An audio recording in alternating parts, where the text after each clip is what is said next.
believe that this decade has seen the most amount of change ever, even including the development of the container ship. We have seen an acceleration on digitalization and decarbonization, and some of those digital tools are supporting the decarbonization effort. But with the proliferation of digital tools, sensors and the like, it's increased our vulnerability to cyber attacks. We also have to worry about increasing our dependence on these tools to the point that we lose key skills. Because what happens if the ship goes dark? What happens if the satellites go dark? We need to be able to navigate, keep the ship safe, and keep commerce flowing.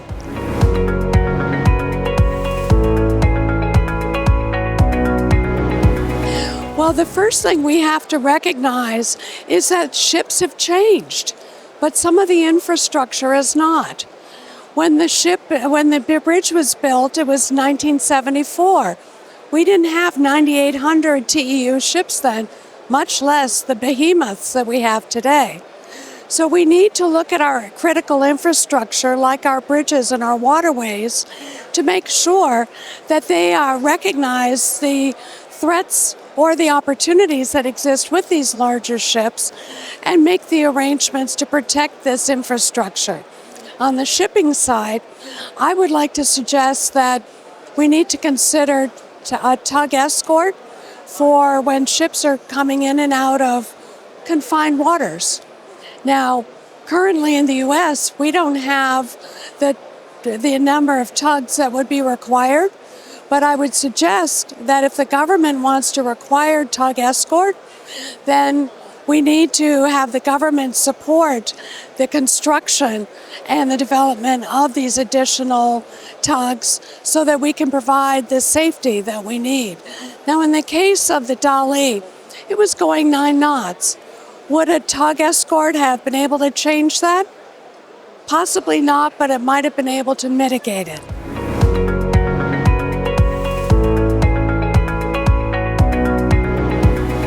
I'd be happy to, because in addition to my other hats that I wear in shipping, I recently co-authored a book called 0.4.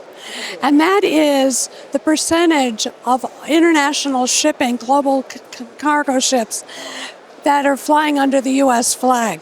And what this book talks about is the relationship between maritime security, national security, economic security, energy security, climate security, and workforce development. All of those elements played out in the Dali event. Because national security, 4 of our ready reserve force ships were trapped in the Baltimore harbor. Energy security, Baltimore is one of the key exporters of coal. We have economic security. Ships couldn't get in and out, so the economics of Baltimore were interrupted. Climate, more emissions, and of course workforce. The stevedores were not employed during that time period when we could not get ships in and out. So we have to look at maritime security, and it impacts all aspects of our lives.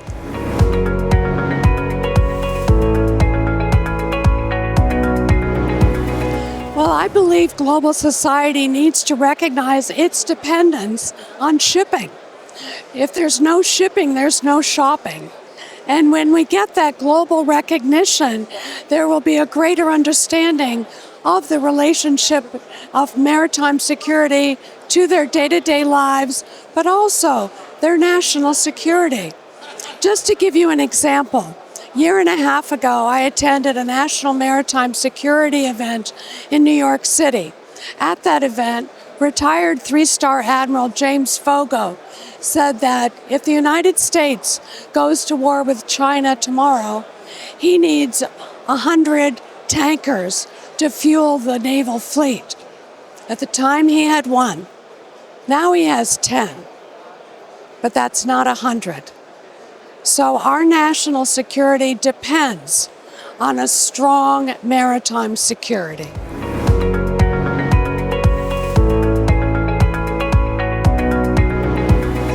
Well, one of the things that concerns me is that, as in any commercial enterprise, we have developers of software all through this exhibition, and each are developing their own products.